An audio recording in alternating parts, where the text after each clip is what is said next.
Alright everyone, we're back. I meant to do this video a couple weeks ago, because I did the Chapter 1 devlog shortly after I released the game, but this one, I kind of waited a while. Merry Christmas, by the way. So, in this video, I'm going to go over how I made Chapter 2, the map, the mechanics, all that stuff. Haven't started Chapter 3 development yet, but I've been testing with some stuff. Stuff for this chapter as well that I want to change. So, as you guys know, this chapter, if you played it, was very difficult.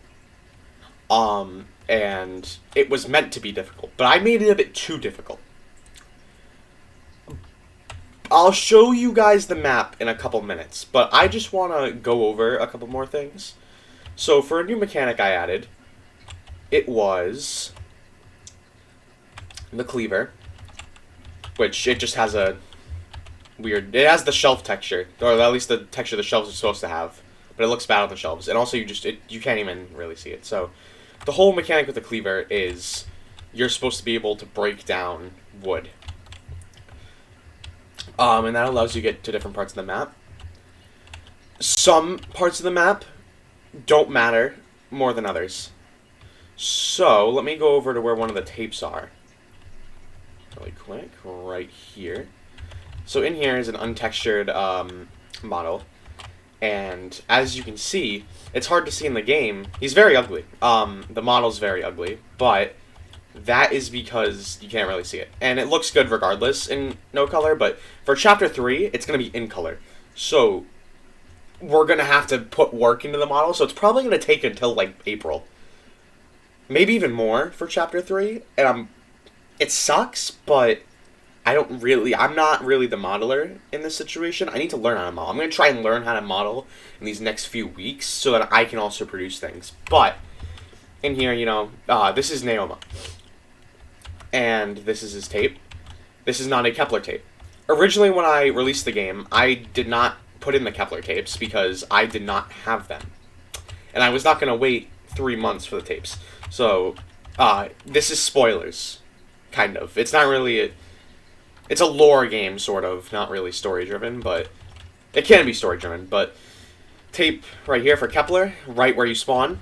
And then this way, once you get the cleaver, there is this wood. You go in here.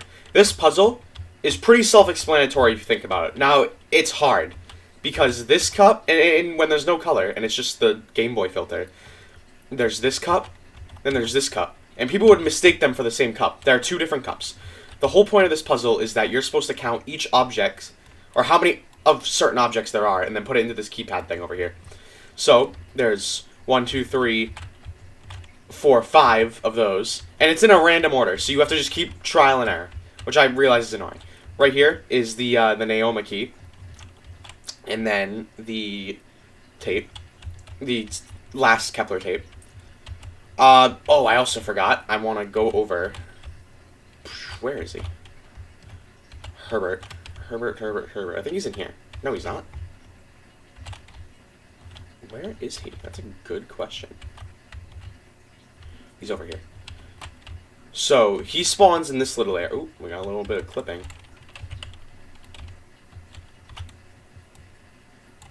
So, it's fine. Whatever. Boom.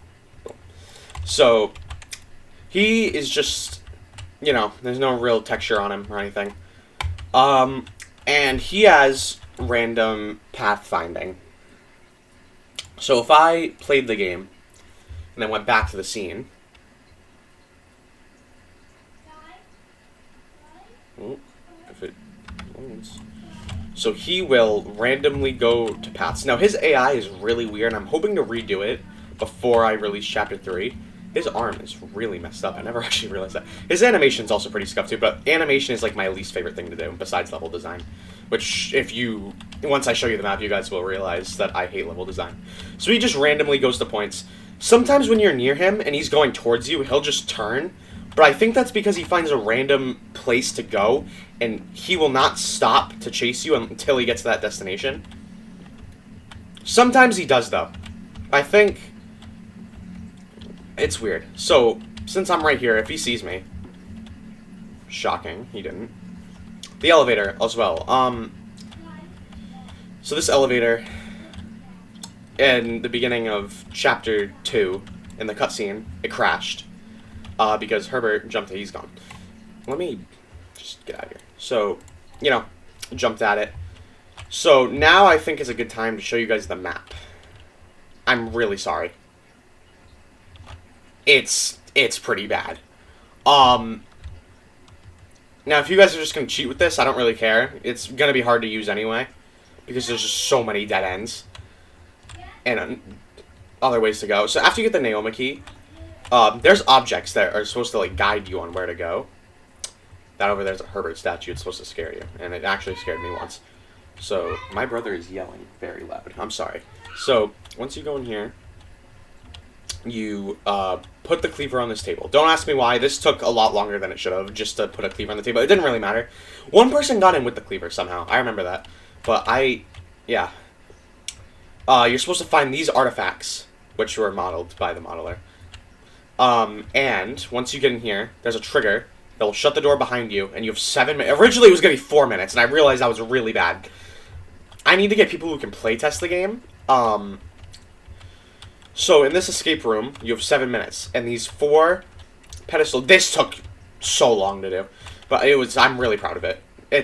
I did it on my own. So you put the 4 artifacts on the pedestals, and it'll open up the gate. And each of these, this is supposed to be a recreation of the lab room with the lever. This lever does not do anything. In here, it's a little parkour section, which is very hard to see, by the way. You get over here, there's a gate with the artifact. And how do you get this gate open? Oh yeah, there's also another one down here, which I know is really rude, and I definitely screwed people up. Over here, there's an artifact. And then in here is the lever to open up the gate in the parkour section. This tile is down a little bit. If you interact with this tile, it'll get pulled up, and then there's a thing underneath it, which I'm really proud of this system as well. Once you put the 4 pedestals on, it'll open up. You go up here, and then the timer stops, blah, blah, blah. Oh my god, this is bright, because people walked past the key. This is the port key. I had to think about that one for a minute. So, in Chapter 1, it was a cutscene. In here, this is the little ending room, because we're technically going back into the lab. On the walls, in these little rooms, there's Morse code, which is very hard to see unless you're close to it. Right here, and then there's a little leecher right here. And then over here. So, I'm not going to reveal the code, but... Ooh, these walls are clipping, but it doesn't really matter, because you can't really even see it. You have to be really close to it to see it. Once you go up here, there's a trigger. And you might be wondering what these little yellow things are. This is the chase sequence. So, let's go through this. So you go in right here. You run through here. It's supposed to say crouch under, but that's just going to slow you down so you can run over to the side. You're supposed to keep running to the side because this will fall down. You're supposed to jump over this, go through here, and once you get here, this rock will fall down to block you. And then once you get over here, for some reason it didn't let me do multiple timeline cutscene things, so I had to make a whole new scene for it. So let's look at it really quick. This cutscene I'm not going to go in depth with. Wait, this is chapter 1. Oops. Wrong chapter. So I'm not going to go in depth with it, but, you know, it's supposed to be for lore in the next chapter.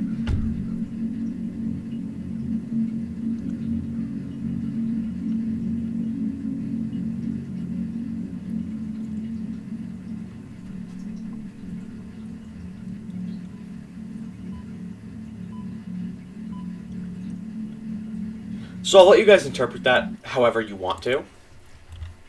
But also in this chapter, because it's very long and sort of annoying, I had a checkpoint. So you get one at the escape room once you go in, and then one at the end once you get through the Morse code door.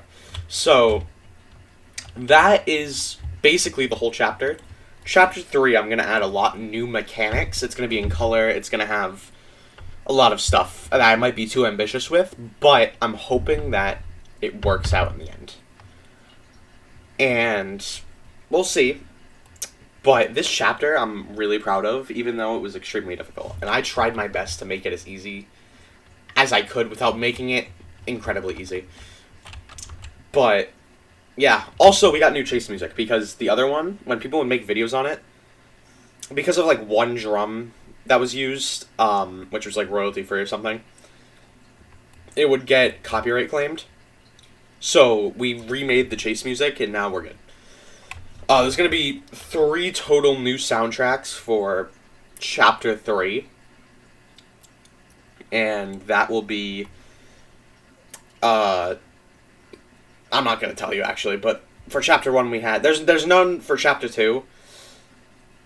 They're either just free to use or, you know, off, like, free sound. Because I don't want to make new music for... Or it takes time to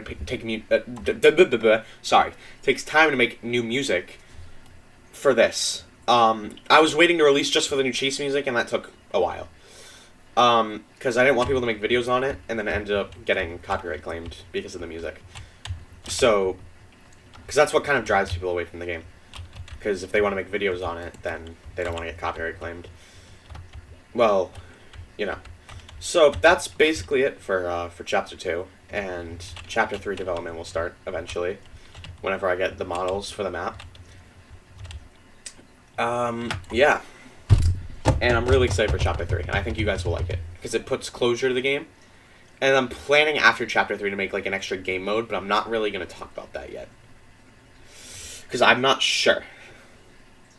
But yeah, I hope you guys enjoyed this. If you guys want me to do this for Chapter 3, let me know. Bye-bye.